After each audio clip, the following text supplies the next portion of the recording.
स्वागत है। आपका बहुत स्वागत है इस श्रृंखला में। आप आए और हम सबको लाहिरी महाशय के जीवन और उनकी शिक्षाओं के बारे में बताएं। Over to you Shalini ji. Unmute हम एक कर बार लें। उनको को-होस्ट बना दीजिए।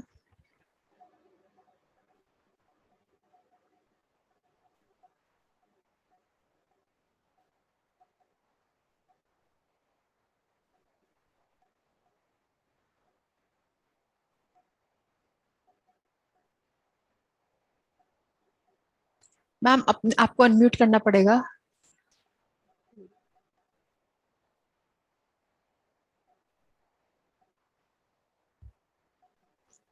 प्रज्ञा जी, आप उनको को-होस्ट बना दें। बनाती हूँ। हाँ जी, अब कीजिए। आप करिए। आप सभी ध्यानियों को मेरा प्यार भरा अभिनंदन। मैं शालिनी वर्मा, मेरठ से। जैसा कि आप सभी जानते हैं कि आज हम लाहिड़ी महाशय के बारे में जानेंगे, परंतु उससे पहले मैं गुरुदेव से को कोटि कोटि धन्यवाद देती हूँ कि उन्होंने मुझे अपनी सेवा का ये सुंदर अवसर दिया। साथ ही मैं गुरुदेव से प्रार्थना भी करती हूँ कि हे गुरुदेव, मेरी वाणी में और मेरी जीवन में इतना बल दें कि मैं आपकी महिमा के बारे में यहाँ उपस्थित समस्त संत जन को बता सकूं। धन्यवाद। आज हम श्री श्यामाचरण लाहिड़ी जी के बारे में जानेंगे। उनका पूरा नाम श्री योगीराज श्यामाचरण लाहिड़ी जी था। आपका जन्म नदिया जिले के गुन्नी गांव में 30 सितंबर 1828 में हुआ। आपके पिता ने 2 विवाह किए, जिससे आपके 2 सौतेले भाई और 1 सौतेली बहन थी। आप अपनी माता के प्रथम पुत्र थे। आपके ही पैतृक गांव में एक जलंगी नदी बहा करती थी। अचानक ही उसने अपना मार्ग बदल दिया, जिस कारण से आपके गांव में जिस कारण से आपका जो पैतृक निवास स्थान था वो नदी के गर्भ में समा गया। तो कुछ दिनों पश्चात आपके पिताजी ने अपना पैतृक स्थान छोड़ के कोलकाता से काशी आ गए। काशी में जैसे कि आप बचपन से धीरे धीरे बड़े होने लगे, तो बचपन में ही आपकी जो है विभिन्न प्रकार की जो कौशल थे आपके अंदर, जो ज्ञान था वो दिखने लगा था। तो आपने काशी में ही अपनी शिक्षा ग्रहण की। जय नारायण घोषाल महाराज और जय नारायण घोषाल ने एक हाई स्कूल का निर्माण करा था, जिससे आपने वहाँ पे न केवल बांग्ला, हिंदी, अंग्रेजी अपितु फारसी भाषा का भी ज्ञान दिया। फिर बाद में आपने यहाँ की शिक्षा पूरी करके संस्कृत विश्वविद्यालय में संस्कृत की शिक्षा ग्रहण की। जो उस समय के संस्कृत के प्रकांड विद्वान थे श्री नागोजी महाराज, उनके द्वारा आपने संस्कृत की शिक्षा ग्रहण करी। उनकी आप पर विशेष कृपा थी। उन्होंने आपको जो है उपनिषद और वेदों का भी ज्ञान दिया, जिससे आपकी संस्कृत भाषा में प्रकड़ और मजबूत हो गई और आपका अध्यात्म ज्ञान और बढ़ा। इसके पश्चात आपका विवाह आपके पिता के ही उन मित्र की पुत्री श्री काशी मोनी देवी से संपन्न था। अतः आपके 2 पुत्र और 2 पुत्रियां थी। आप ब्रिटिश सरकार के सरकारी विभाग में सैनिक इंजीनियर विभाग में अकाउंटेंट पद पे कार्यरत थे। अनेकों बदलियां हुई, आप कई स्थान पर गए। बाद में आपकी दानापुर में जब तबादला हुआ तो वहाँ पे अचानक ही आपके सौतेले भाइयों से मनमुटाव हुआ पैतृक संपत्ति को लेकर। चूंकि आप शांत स्वभाव के थे, तो आपने अपनी सारी पैतृक संपत्ति अपने सौतेले भाइयों को दे दी और खुद अपने परिवार के साथ एक अलग घर में रहने लगे। इसके कुछ दिनों पश्चात आपका तबादला रानीखेत हो गया। तो आपने अपने परिवार को काशी में एक बार फिर से सेटल करा और वहां से रानीखेत चल गई। रानीखेत जाना उन दिनों आसान नहीं था, क्योंकि रेलवे लाइन नहीं थी। तो अनेकों सवारियों को बदलते हुए आप रानीखेत गए। रानीखेत में जब आप पहुंच गए और आपने सारा ऑफिस का कार्यभार अच्छे ढंग से संभाल लिया, तो आप चूंकि आध्यात्मिक प्रवृत्ति के थे, तो आपको हिमालय का सौंदर्य बड़ा आकर्षित करता था। तो गुरुदेव अक्सर वहां घूमने चले जाया करते थे। एक बार घूमते घूमते द्रोणागिरी पर्वत तक चले गए, तो सहसा आपको किसी ने पुकारा आपके नाम से। तो चारों तरफ घूम के देखा, कुछ दिखाई नहीं दिया। थोड़ी देर बाद फिर एक आवाज आई, तो आपने देखा तो ऊपर से एक युवक आपको हाथ के इशारे से बुला रहा था। आप उस युवक के पास गए, तो उस युवक ने कहा, "आप मुझे पहचाना?" तो आपने कहा, "नहीं।" तो गुरुदेव एक वो जो युवक था, वो उन्हें एक गुफा के पास ले गया, महाशय जी को। बोला, "ये देखो यहाँ का मंडल है, यहाँ आसन है, इसे पहचाना?" तो गुरुदेव का उत्तर ना में आया और बोले कि नहीं, मैंने नहीं पहचाना, और मैं देख रहा हूँ कि आप मुझे जानते हैं, आप मेरा नाम भी जानते हैं, मैंने नहीं पहचाना। तो उस युवक ने गुरुदेव के मस्तक पर हाथ रखा। मस्तक पर हाथ रखते ही सारा शरीर झंझना गया और पूर्व की स्मृतियां एकदम याद आ गई। तो गुरुदेव जो लाड़ी महाशय थे, वो तुरंत ही उस युवक के चरणों में साष्टांग प्रणाम किया और बोले कि गुरुदेव, मैं आपको पहचान गया। तो उन्होंने वो युवक कौन था? वो युवक थे बाबा जी महाप्राण, लाड़ी महाशय के गुरु। तो बाबा जी महाप्राण ने कहा कि मैंने 40 वर्षों तक तुम्हारा यहाँ इंतजार करा है, तुम्हारे विवाह संपन्न होने का मैंने इंतजार करा है, और अब समय आ गया है कि मैं तुम्हें क्रिया योग की दीक्षा दूं। तो कुछ शारीरिक शुद्धियां करवाई गुरुदेव ने, और गुरुदेव ने उन्हें वो क्रियाएं बता के गुरुदेव चले गए। थोड़ी देर में जब वो क्रियाएं संपन्न हो गई, तो एक और दूसरा शिष्य आया और लाड़ी महाशय से बोला कि चलिए, आपको गुरुदेव बुला रहे हैं। तो लाड़ी महाशय चल दिए। तो चलते हुए उन्हें ऐसा लगा कि बहुत तीव्र प्रकाश हो रहा है। उन्होंने अपने गुरु भाई से पूछा, ये इतना तीव्र प्रकाश हो रहा है, क्या सूर्योदय हो रहा है? तो वो बोला कि नहीं, सूर्योदय नहीं हो रहा है, अभी तो अर्धरात्रि है। गुरुदेव ने आज एक विशेष प्रायोजन के लिए एक स्वर्ण महल का निर्माण करा है। गुरुदेव बड़े आश्चर्यचकित हुए कि स्वर्ण महल का। गुरुदेव आगे गए उस महल में अंदर, तो देखा वहां बहुत सारे संत बैठे हुए मंत्रों का जाप कर रहे हैं, और उस महल में, स्वर्ण महल में बहुत महंगे रत्न जड़ित लगे हुए थे। तो गुरुदेव ने अपने बाबा जी महाप्राण को देखा और साष्टांग प्रणाम करा और वहीं बैठ गए। गुरुदेव ने उन्हें हाथ के इशारे से यज्ञ कुंड के पास बिठाया, और उसके बाद गुरुदेव ने उनसे कहा कि आंखें बंद कर दो। तो आंखें बंद करने से पहले उस मनोरम दृश्य को लाड़ी महाशय एक बार देख लेना चाहते थे, तो उन्होंने उसे एक बार देखा और फिर आंखें बंद करके ध्यानस्थ हो गए। ध्यान के कुछ समय पश्चात जब आंखें खुली, तो देखा वहां संतजन भी नहीं थे और महल भी नहीं था। हाँ, अभी तो गुरुजी सामने अवश्य बैठे हुए थे अपने शिष्यों के साथ। तो गुरुदेव ने फिर उन्हें भोजन वगैरह की आज्ञा दी। इसके पश्चात फिर से गुरुदेव ने उन्हें ध्यान करने के लिए कहा।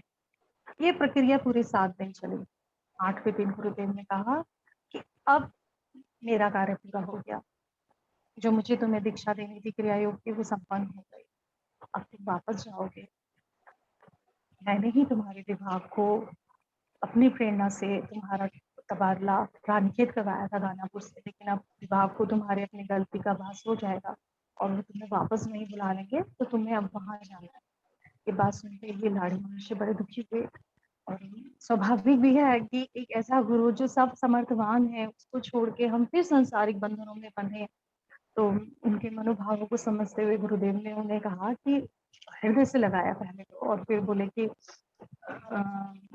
तुम जो हो, मैंने 40 वर्षों तक तुम्हारा इंतजार करा है।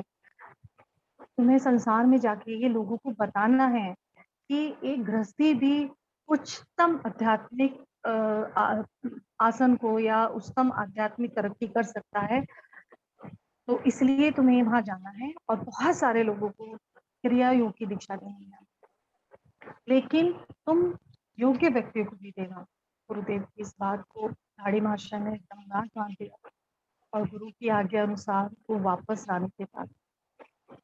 ऐसा लगभग वो 10 दिन बाद लौटे रानीखेत। तो वहाँ उनके विभाग में ये जाना समझा जाने लगा कि अब गुरुदेव नहीं रहे। तो सबने जब उन्हें देखा तो सब बहुत प्रसन्न हुए कि अरे, आप आ गए, आप इतने दिन कहाँ रहे? तो गुरुदेव ने दीक्षा के बारे में कुछ नहीं बताया, बस ये बताया कि वो रास्ता भूल गए थे, किस वजह से उन्हें आने में इतना टाइम लगा। उसके पश्चात गुरुदेव के द्वारा दिए हुए दिशा निर्देशों को लाड़ी महाशय करते रहे। ध्यान, साधना, योग चलता रहा लगातार, और उनके स्वभाव में अभूतपूर्व परिवर्तन आ गए। अब लाड़ी महाशय जो है और भी ज्यादा शांत स्वभाव के हो गए थे। ऑफिस के लोग तो उन्हें आनंद मग्न बाबू कहा करते थे, क्योंकि उनका जो है ना, आंखें थोड़ी सी झुकी हुई रहती थी और चेहरे पे सदैव एक मीठी सी मुस्कान रहती थी। गुरुदेव का तब बदला फिर रानीखेत से वहाँ हो गया दानापुर, काशी। तो काशी में कुछ दिन जॉब करने के बाद उन्होंने अपना जॉब को छोड़ के काशी में रहने लगे। गुरुदेव ने अपने गुरुदेव के बहुत से शिष्य हैं और बहुत से भक्त हैं, और गुरुदेव जो जितना भी मुझे पता चला उसमें ये पता चला कि गुरुदेव अपने शिष्य को बड़ा स्नेह, बड़ा ही प्रेम करते थे। ऐसा एक उदाहरण आता है सामने, एक उनके भक्त हुआ करते थे अविनाश बाबू, वो कोलकाता में रहते थे। तो अचानक ही उन्हें गुरुदेव की बड़ी याद आई, तो उन्होंने जो है विभाग में, रेलवे विभाग में वो कार्यरत थे, तो उन्होंने एक अर्जी दी छुट्टी की। तो उनके अधिकारी थे भगवती चरण घोष जी। तो भगवती चरण घोष जी को जब उन्होंने कहा कि उन्हें छुट्टी चाहिए, तो उन्होंने पूछा क्यों चाहिए? तो उन्होंने बताया कि मुझे गुरुदेव के दर्शन के लिए काशी जाना है। तो उन्होंने कहा कि सब बेकार की बातें होती हैं, ऐसा कोई संतन नहीं होते हैं, और कर्म योग को प्रधान करो, इसी से ही हमारी दाल रोटी चलती है।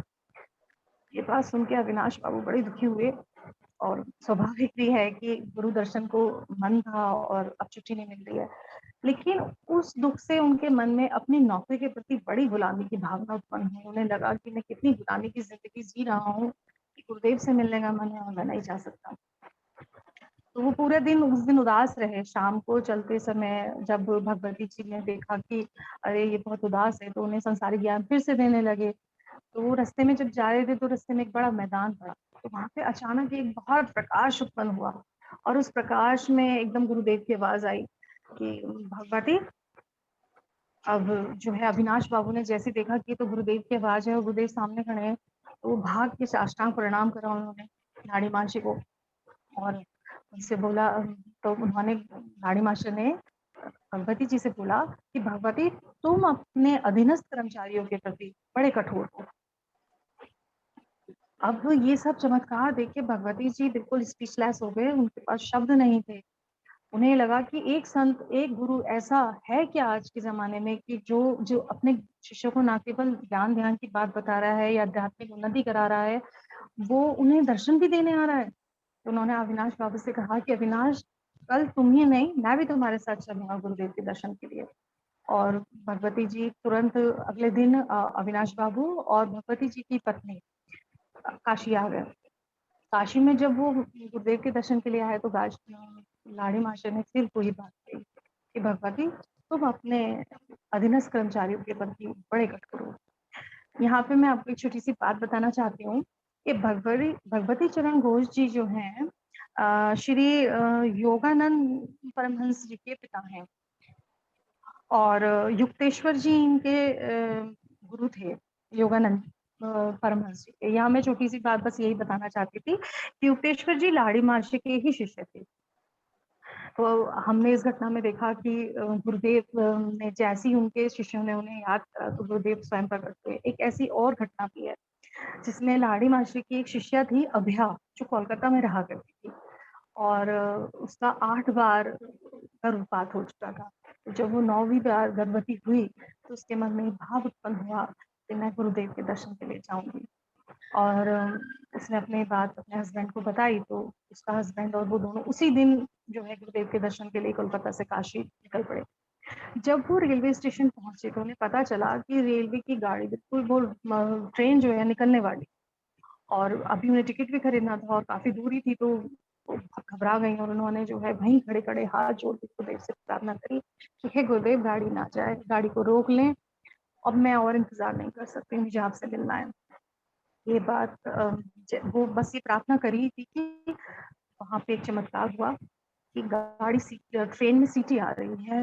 मतलब पहले तो स्टार्टिंग में भाप के इंजन चलते थे, तो हॉर्न दे रहे हैं, सीटी दे रहे हैं, तो वो हॉर्न देने लगी गाड़ी, और पहिए भी घूमने लगे, लेकिन गाड़ी नहीं आगे बढ़ी। ये चमत्कार देखने वहां जितने भी लोग थे स्टेशन पे, सब एकत्रित हो गए, और सहसा एक युवक उनके पास आया, भैया जी के पास, और उनसे बोला, बहन जी मैं भी काशी जा रहा हूँ, मैं आपका टिकट खरीद के देता हूँ, आप गाड़ी में जाके बैठे। जैसे ही वो दो गाड़ी में जाके बैठे, और उस लड़के ने उन्हें, उस युवक ने उन्हें टिकट दिया, तुरंत ही गाड़ी चल पड़ी। अब अभया जब गाड़ी महाशय के पास पहुंची, तो गुरुदेव ने उसको बड़ी जोर से कहा कि समय से नहीं निकल सकती थी घर से, या दूसरी गाड़ी पकड़ लेती, इसी गाड़ी से आना आवश्यक था क्या? के पास अभया रोने लगी गुरुदेव बड़े ही मतलब स्नेही स्वभाव के और भक्त वत्सल थे, बिल्कुल माता का स्वरूप जैसा था कि माँ अपने बच्चे को रोता हुआ नहीं देख सकती। तो गुरुदेव वो भी रोने लगी तो गुरुदेव एकदम शांत हो गए और गुरुदेव ने उससे कहा कि अच्छा चलो ठीक है, सब ठीक हो जाएगा और अब की बार तुम्हारे एक पुत्री होगी, लेकिन जब तुम्हारे प्रसूति का समय आए तो उस समय तुम जो है प्रसूति गृह में एक सरसों के तेल का दिया जला देना और ध्यान रखना कि वो दिया सूर्योदय तक रहे जलता हुआ। तेल की कमी के कारण वो दिया बुझने ना पाए। जब वो सुनहरा समय आया तो उसके बाद वो प्रसूति के बाद वो सो गई और उसके साथ जो नौकरानी थी वो भी सो गई, दोनों सो गए। तो क्या हुआ कि वो दिए में तेल कम होने लगा और दिए की लौ फड़फड़ाने लगी। तभी सहसा प्रसूति गृह का एकदम दरवाजा धाड़ से खुला। बहुत जोर से आवाज आई। गुरुदेव ने डांटा कि मैंने तुम्हें चेतावनी दी थी, तब भी तुमने ध्यान नहीं दे रही हो, तेल दिए में तेल खत्म हो रहा है, तेल डालो उसमें। तो यानी कि मतलब गुरुदेव अपने बच्चों को अगर किसी चीज के लिए बोल दिया कि अच्छा ठीक है ऐसा होगा सब ठीक होगा, तो गुरुदेव उसमें बड़ी सूक्ष्म दृष्टि भी रखते थे कि ऐसा होना चाहिए, वो चीज संभव होनी चाहिए। तो जो उसके अवरोध थे उनको भी काटते थे, खुद ध्यान रखते थे, खुद पहुंच जाते थे अपने भक्तों के पास। तो उससे पता चलता है कि वो नियम और अनुशासन प्रिय थे। उन्हें अच्छा लगता था कि नियमों का पाबंद हो, क्योंकि उन्होंने कहा भी कि भाई समय से घर से निकलते या अगली गाड़ी पकड़ लेते। तो गुरुदेव बड़ा बड़ा मतलब अपने शिष्यों के प्रति बड़े ही स्नेह का भाव रखते थे। एक बार और ऐसे आया कि जैसे जब वो दीक्षा देते थे तो वो ध्यान रखते थे इस बात का, अपने गुरुदेव के शब्दों का, कि योग्य व्यक्तियों को दीक्षा देनी है। तो क्या हुआ कि एक ब्राह्मण थे, वो रिटायर होने के बाद काशी में ही रहने लगे थे। वो प्रतिदिन गंगा स्नान करते, पूजा पाठ किया करते थे। तो जो है उनके मन में भाव उत्पन्न हुआ कि मैं भी दीक्षा लूं क्रिया योग। वो माशी जी के पास गए और कहा कि मुझे दीक्षा दें। तो लाड़ी माशी ने उसे दीक्षा तो नहीं दी, अभी तो एक सुझाव दिया कि आप अभी जो कर रहे हैं वो करते रहे और जब आपका समय आएगा दीक्षा देने का आपको दीक्षा दी जाएगी। ब्राह्मण देव बड़ा दुखी सा होकर वहां से निकल गए। 2 दिन बाद एक बूढ़ी वृद्धा महिला भी आई। वो उस वृद्धा ने कहा कि गुरुदेव मैं दीक्षा लेना चाहती हूँ। तो गुरुदेव ने कहा ठीक है, कल स्नान कराना, दीक्षा दी जाएगी। तो जो गुरुदेव सदैव अपने शिष्य से घिरे रहते थे, उनका घर का जो दालान था वो हमेशा सदैव शिष्य भक्तगण उनके बैठे रहते थे। तो उनके एक शिष्य ने पूछा कि गुरुदेव 2 दिन पहले तो एक ब्राह्मण आए थे, तो आपने उन्हें मना कर दिया दीक्षा देने के लिए, और ये आज वृद्धा आई है तो आप इसके लिए तुरंत तैयार हो गए, इसका क्या कारण है? तो गुरुदेव ने बड़े प्यार से उसको जवाब दिया कि उस ब्राह्मण ने इसी जन्म में पूजा पाठ प्रारंभ किया, जबकि ये वृद्धा पिछले जन्म में भी क्रिया योग की दीक्षा ले चुकी है और उसका कोई इसको लाभ नहीं हुआ, और इस जन्म में भी अपने सारे कर्मों को भोग के मेरे पास आई है, इसलिए मैं इसे क्रिया योग की दीक्षा दूंगा।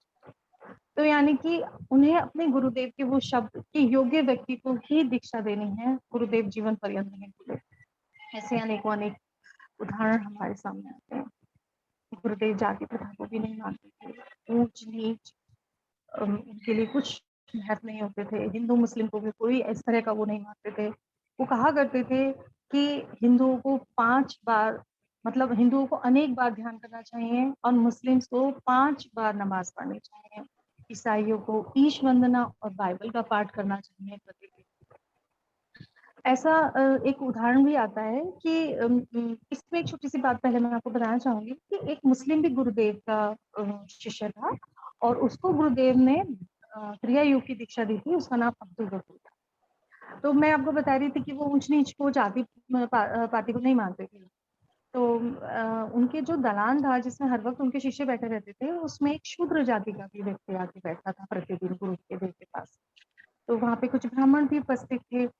उस ब्राह्मण को बहुत खराब लगा कि ये शूद्र होके यहाँ बैठा है, हमारे सबके बीच में बैठा है। तो उसने ब्राह्मण ने उसको शूद्र को डांटा कि तुम यहाँ क्यों बैठे हो, तुम थोड़ा दूर नहीं बैठ सकते, कोने में बैठो, इधर क्यों आके बैठे हो? तो गुरुदेव ने कुछ नहीं कहा ब्राह्मण को, अपने आसन पे से खड़े हो और उससे बोलते हैं अपने शूद्र से कि तुम मेरे आसन पे बैठ। तो वो बड़ा लज्जित सा हुआ, उसे लगा कि अभी तो ब्राह्मण देव ने मुझे डांटा, अब गुरुदेव भी मुझे डांट रहे हैं। तो उसने जो है कहा, खड़ा हो रहा वो संकुचित सा होके, तो गुरुदेव उसके मनोभावों को समझ गए कि ये घबरा रहा है, तो गुरुदेव ने उसे बड़े प्यार से बोला कि नहीं, तुम मेरे आसन पे बैठो। तो इस भाव उसने उसने तुरंत बोला कि गुरुदेव मैं मुझे ऐसी आज्ञा ना दे जिसे मैं पूरा ना कर पाऊँ। तो इस बात को जो है वो ब्राह्मण तुरंत ही समझ गया कि गुरुदेव को ये बात अच्छी नहीं लगी, क्योंकि गुरुदेव कभी ऊंच नीच को नहीं मानते, जाति पाति को नहीं मानते। तो उसने तुरंत गुरुदेव से क्षमा मांगी और उसको उससे शूद्र से भी क्षमा मांगी। तो ऐसे अनेकों उदाहरण मिलते हैं जिसमें पता चलता है कि गुरुदेव हर चीज पे जो उनका नजरिया था वो कितना क्लियर था, और वो अपने शिष्यों को किस तरह का ज्ञान देते थे। जब वो क्रिया योग की दीक्षा देते थे गुरुदेव, तो वो ऐसा नहीं है कि तुरंत दे दी, सारा एक साथ दे दिया, वो उन्होंने उसे कई चरणों में विभाजित कर दिया था। तो जब वो प्रथम चरण की दीक्षा देते थे गुरुदेव, तो इस बात का ध्यान रखते थे कि अगले चरण की दीक्षा देने से पूर्व मेरा शिष्य प्रथम चरण की दीक्षा में कहाँ तक पहुंचा है, इसकी कितनी उन्नति हुई है। तो एक उदाहरण मिलता है जिसमें एक शिष्य को उन्होंने दीक्षा दी क्रिया योग की, प्रथम चरण की ही दी। तो वो प्रतिदिन गुरुदेव से जिद करता था कि मुझे अब दूसरे चरण की दें, अब मुझे दूसरी आगे की दीक्षा दें। तो गुरुदेव ने उसको कुछ नहीं कहा, बल्कि एक बार क्या हुआ कि एक डाकिया बाबू को भी गुरुदेव ने कभी दीक्षा दी थी। वो डाकिया बाबू आ गए, तो गुरुदेव ने उसकी बात को, शिष्य की बात को बीच में काटते हुए डाकिया बाबू से पूछा, और डाकिया बाबू, क्रिया योग की दीक्षा बहुत बढ़िया चल रही है तुम्हारा, अब आगे की दीक्षा लेने का समय आ गया। तो डाकिया बोला, नहीं गुरुदेव, अभी तो मुझे इसमें बहुत आनंद आ रहा है, मुझे तो अभी यहीं रहने दें। तो उस बात को वो शिष्य तुरंत समझ गया कि गुरुदेव कह रहे हैं कि अभी तुम इस पे और चलो, अभी तुम्हें इसका ही और ज्यादा ध्यान करना है, इसको और ज्यादा सीखना है। तो यानी गुरुदेव अपने शिष्यों को कभी इस तरह से नहीं डांटते थे, या वो ये बात इस तरह से नहीं कहते थे कि जिससे शिष्य को ये लगे कि गुरुदेव ने मुझे डांट दिया या मुझसे बुरा कहा। गुरुदेव सदैव अपने शिष्यों को कहते थे कि आत्मा, मन और इंद्रियां अलग अलग हैं, व्यक्ति को नहीं समझना चाहिए। आत्मा, मन, इंद्रियां और शरीर अलग अलग हैं। आत्मा तो आनंद रूपी है। इनके आनंद रूपी क्यों कहा उन्होंने? क्योंकि आत्मा उस ब्रह्म का ही एक अंश है, इसलिए वो आनंद रूपी है। गुरुदेव ने कहा कि हम भौतिक सुखों के पीछे भागते रहते हैं कि हमें ये चाहिए, हमें वो चाहिए, और हम ये जो मनुष्य उस चीज को भूल जाता है, सोचता है कि यही सुख का कारण है कि मुझे वहां जाना है, मैं वहां चला जाऊं तो सुख मिल जाएगा, मैं ये खा लूं तो सुख मिल जाएगा, मुझे वो मिल जाए तो मैं सुख जाऊंगा। बोले जो मनुष्य ऐसा मान लेते हैं कि इसी चीज में सुख है, तो वो सदैव ही दुख के जाल में फंसे रहते हैं। जो मनुष्य ये समझ लेता है कि ये शरीर, ये आत्मा, मन और इंद्रियां अलग अलग हैं और आत्मा मेरी आनंद रूपी है, उस ब्रह्म स्वरूप का ही अंश है, तो वो मनुष्य सुख दुख के बंधन से दूर हो जाता है। गुरुदेव जो है अपने शिष्यों को सदैव ही प्रोत्साहित करते रहे। एक जगह ऐसा भी प्रसंग आता है कि ऐसा भी माना जाता है कि गुरुदेव शायद किसी जन्म में कबीर रहे थे, क्योंकि जो है उनके पौत्र ने उनके बारे में लिखा भी है कि जो कबीरा सोई सूर्य, सोई ब्रह्म, सोई हम। अर्थात जो कबीरा सोई सूर्य, यानी जो कबीरा है वो कौन, क्या है? सूर्य है। जो कबीरा सोई सूर्य, अर्थात सूर्य क्या है? सूर्य एक प्रकाशित, एक दिव्य तेज है। तो कबीरा किसकी तरह प्रकाशित हो रहा है? सूर्य की तरह प्रकाशित हो रहा है। और सूर्य क्यों प्रकाशित हो रहा है? क्योंकि सूर्य ब्रह्म का ही स्वरूप है। और सोई हम, और हम कौन है? हम भी तो उस ब्रह्म का ही स्वरूप है, उस दिव्य चेतना का स्वरूप है। तो गुरुदेव अनेकों अनेक बार अपने शिष्यों को जो उदाहरण दिया करते थे, उसमें कबीर के दोहे, उपनिषद, भगवद गीता आदि के देते थे। कबीर के दोहों को तो ये माना जाता है कि उन्होंने जैसे कंठस्थ कर लिया था। तो वो मतलब शायद इसका एक कारण ये भी था कि गुरुदेव जो भी अपने शिष्यों को बताना या समझाना चाहते थे, उसकी भाषा अत्यधिक सरल रखना चाहते थे, ताकि शिष्य जल्दी उन चीजों को सीख ले और समझ ले और उनकी आध्यात्मिक उन्नति शीघ्रता से हो। सन 1895 की गर्मी में लाहिड़ी महाशय जी की जो है एक बहुछिद्रीय फोड़ा हो गया, जिसे कार्बन कल कहते हैं। इसमें क्या होता है कि इसमें पस पड़ जाती है, और एक ही फोड़े के बहुत सारे मुंह होते हैं जिसमें पस होती है, और ये एक संक्रमण बीमारी भी है।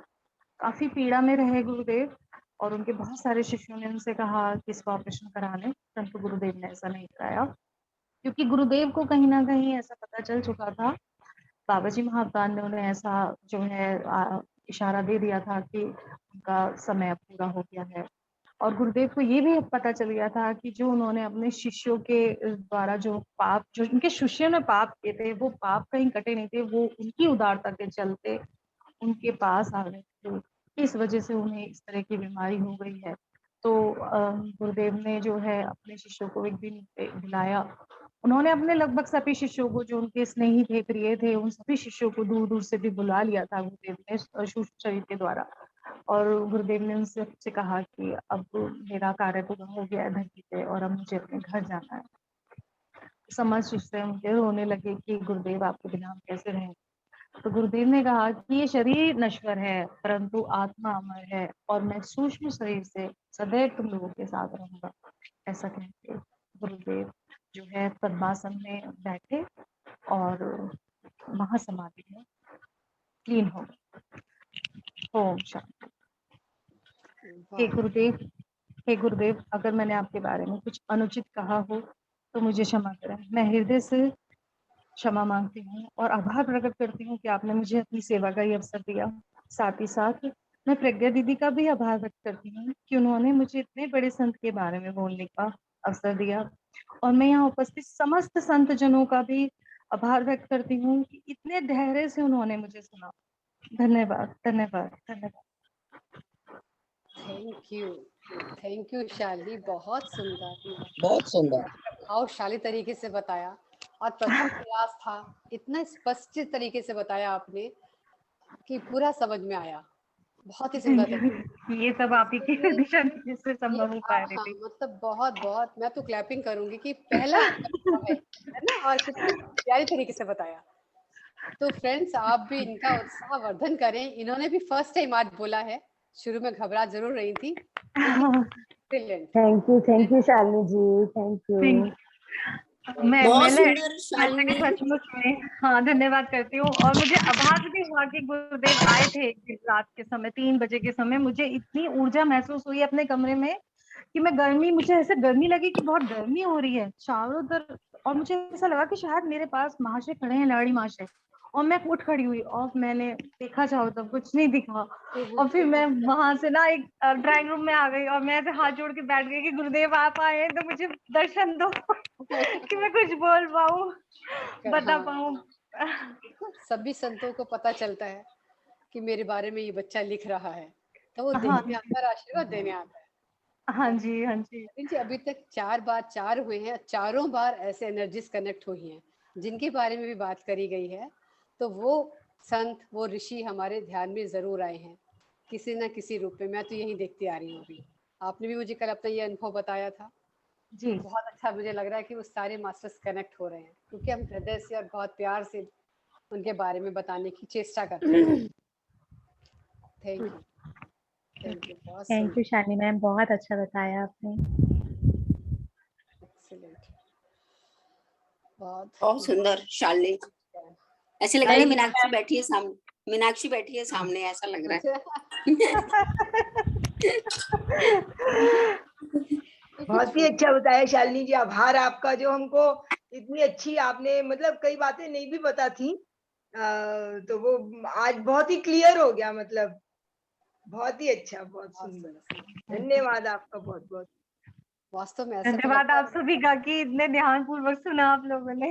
कई बातें ऐसी होती है कि हम मतलब कई बातें नहीं स्पष्ट होती, लेकिन आपने बड़े स्पष्टता से सारा एक एक घटना को लेके बताया ना, तो कई घटनाएं ऐसे थी कि नहीं पता थी वास्तव में। तो आज बिल्कुल बहुत अच्छे से क्लियर हो गया, बहुत ही अच्छा, अनुपम।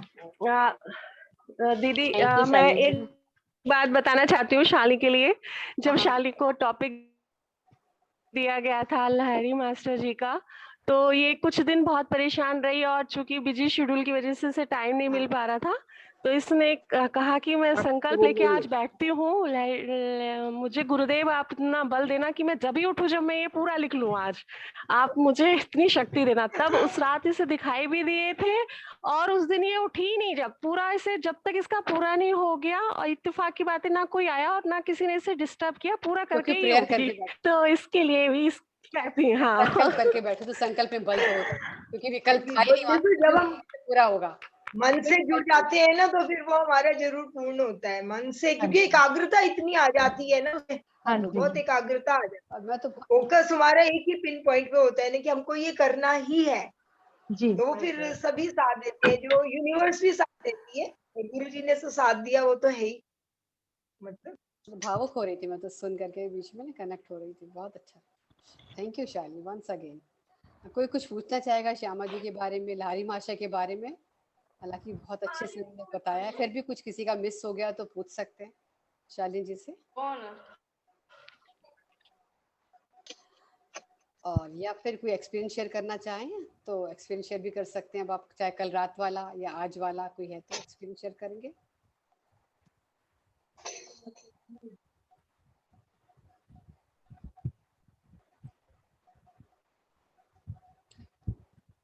फ्रेंड्स को हैंड रेज करें अगर आपको करना है तो। क्या मिट्ठू कुछ कहना चाहती है क्या? मिट्टी अपने आप को करिए, अनम्यूट करिए और हैंड रेज भी कर सकते हैं, ठीक है। हो गया यस मैम। पहले तो आपको सबको मेरा नमस्ते, और मैं आपको दिल से प्यार देना चाहती हूँ। मैं बहुत खुश हूँ कि आपने मुझे अपनी फैमिली में अपना मेंबर बनाया। आपकी ही फैमिली है तो मिट्टू जी, आपकी फैमिली है। ठीक है, तो मैं बताना चाहूंगी कि मुझे ये वंदना भाभी हैं, ग्रुप में ही है हमारे। अच्छा, तो उन्होंने ध्यान के बारे में बताया था कि एक दिन फोन आया कि मिट्टू तू ऐसा ऐसा कर, तेरे को अच्छा लगेगा, मतलब बहुत कुछ बताया उन्होंने। तो ठीक है, मैं करूंगी। नेक्स्ट डे फिर मैंने 15 मिनट के लिए किया, तो मेरे सिर में बहुत तेज दर्द उठा। ठीक है, कोई बात नहीं, हुआ। तो मुझे पूरा दिन प्रॉब्लम रही, सिर में दर्द रहा, घूमता रहा मेरा सिर। पहले दिन ही। तो हाँ जी, फिर नेक्स्ट डे फिर मैंने 15 मिनट किया सुबह, फिर मेरे को फिर बहुत तेज दर्द उठा और सारी गर्दन वर्दन बहुत तेज दर्द उठा।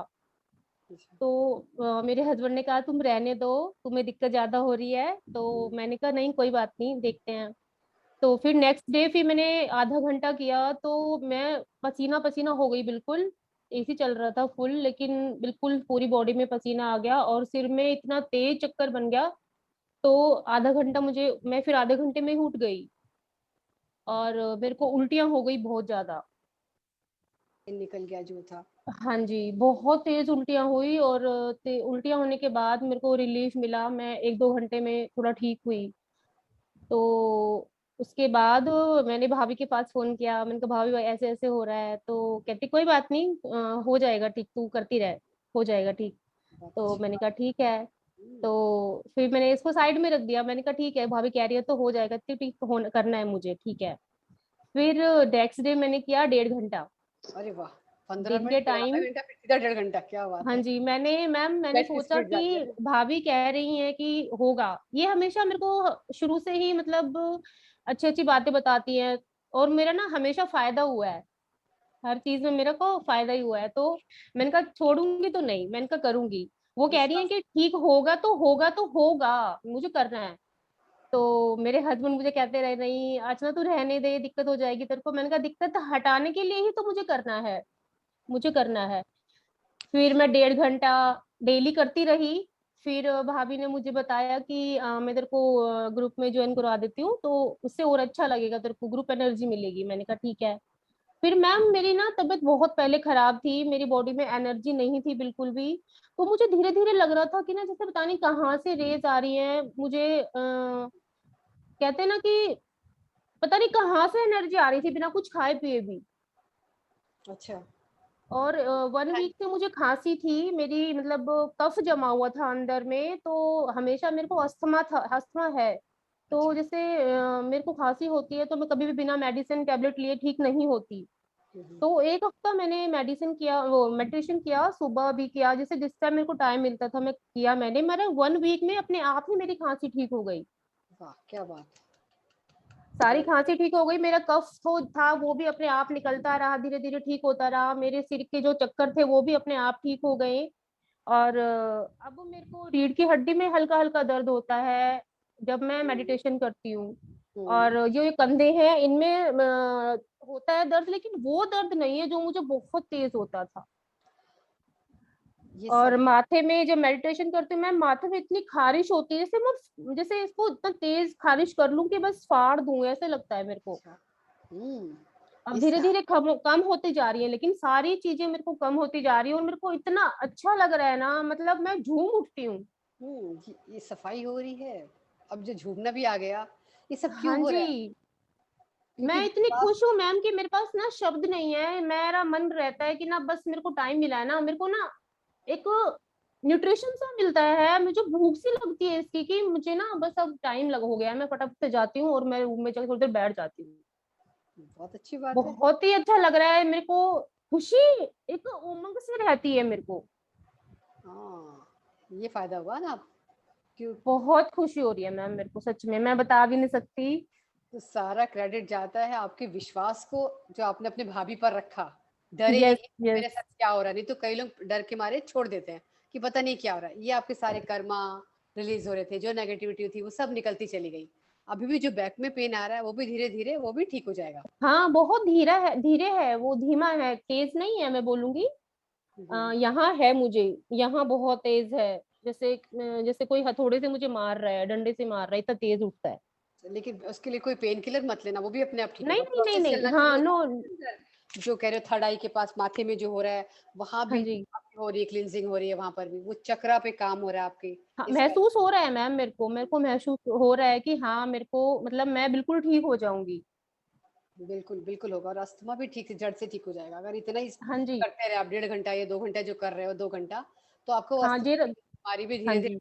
क्योंकि इतनी कॉस्मिक एनर्जी आप अंदर लेते जा रहे हो ना, एकदम अच्छा मैम, जब 15 मिनट। मैं करती हूँ ना, अच्छा मैम मैं जब जैसे करती हूँ, जब मैं ध्यान करती हूँ ना, तो जैसे मेरे हाथ यूं होते हैं ना, हम्म। तो वो अगर मैं खोलना चाहूँ भी ना तो खुलते ही नहीं है। हाँ तो वो एनर्जीज बहुत ज्यादा आती हैं।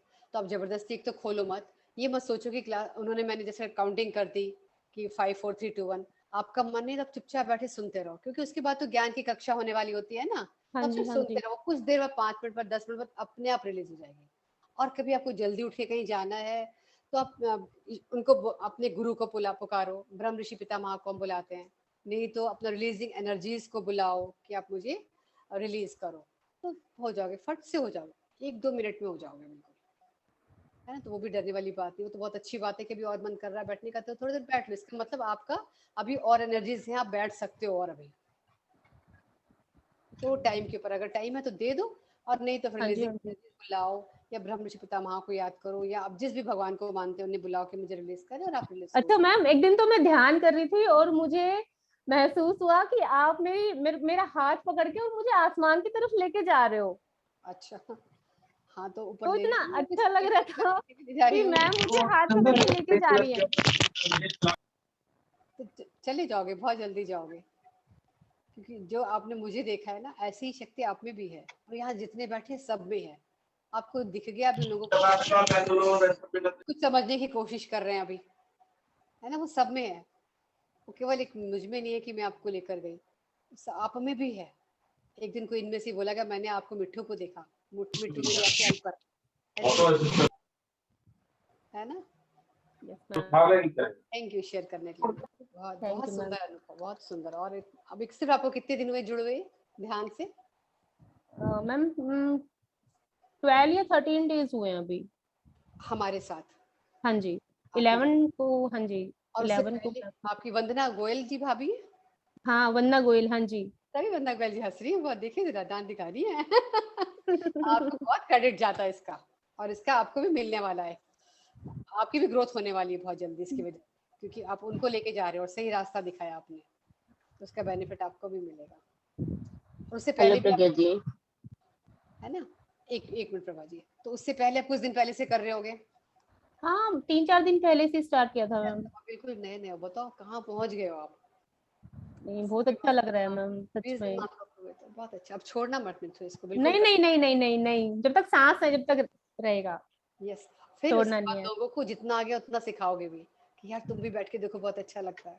नहीं मैं अपनी मम्मी को बताया मैम, मैंने, मम्मी मेरी बहुत परेशान रहती थी, वैसे तो वो ब्रह्म कुमारी से जुड़ी हुई हैं, लेकिन ना उनमें एनर्जी नहीं है, तो मैंने कहा मम्मी आप ध्यान तो करते हो लेकिन आप ना ये 3 लोग, जो 3 लोग मैंने उनको बस बताए, मैंने हाँ कहा बस। मैम मम्मी ऐसे किया करो, तो मम्मी को महसूस हुआ, मम्मी को अच्छा लगा कि हाँ हाँ बेटा सही, अच्छा लग रहा है, मेरे को एनर्जी महसूस हो रही है। मैंने कहा आप करो, आपको बहुत अच्छा लगेगा। मैंने कहा मुझे तो कुछ भी नहीं पता, 13 दिन हुए हैं आपको, तो मैंने कहा कम से कम 15 साल हो गए हैं ब्रह्म कुमारी से जुड़े हुए, तो आपको तो एनर्जी वैसे ही इतनी आ जाएंगी।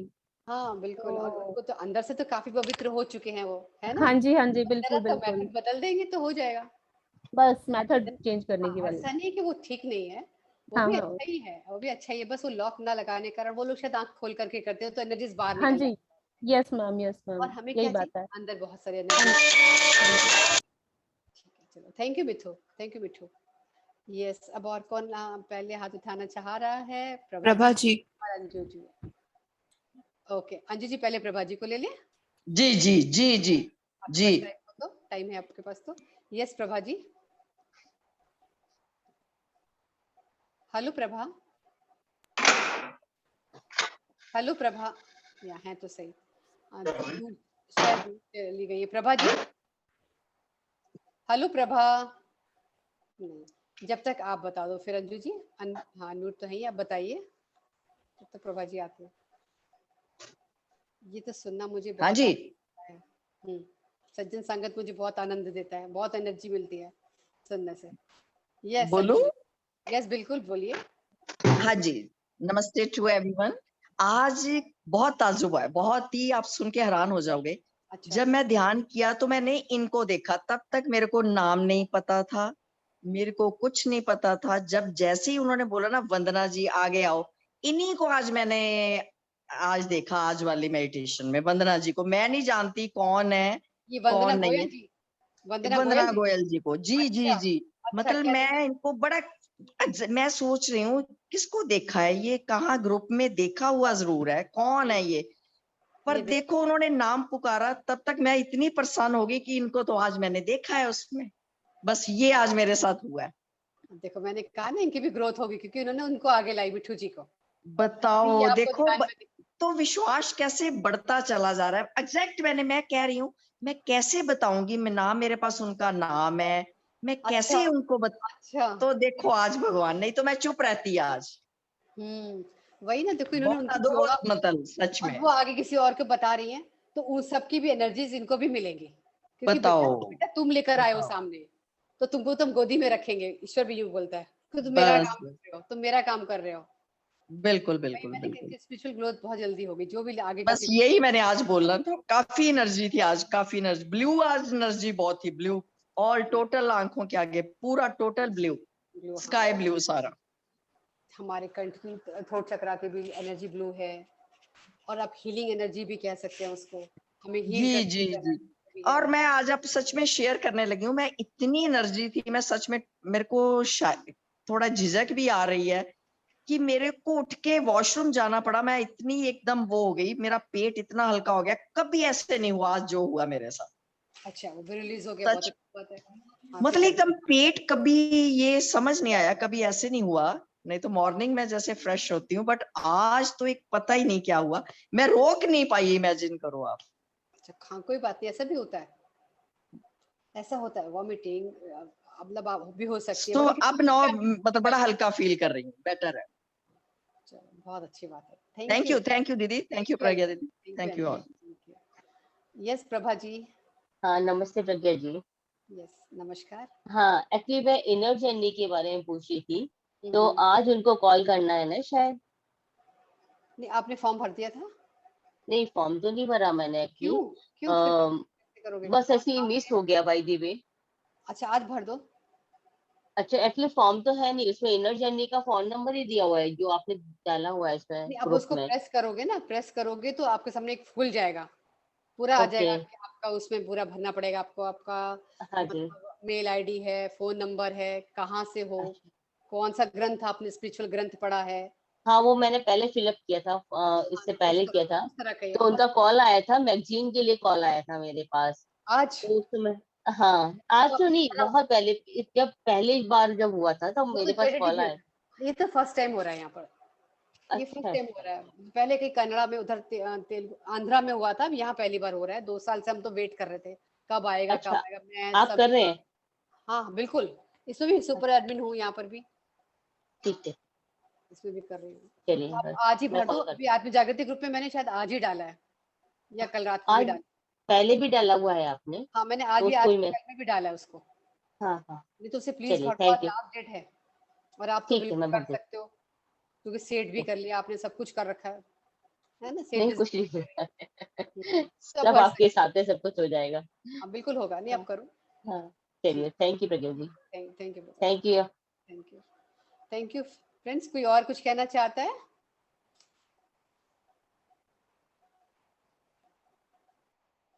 नहीं, कोई बात नहीं है तो ठीक है फ्रेंड्स, अब हम फिर कल मिलेंगे सेम टाइम हमारे गीता पाठ में। इंदू जी लेंगे गीता पाठ।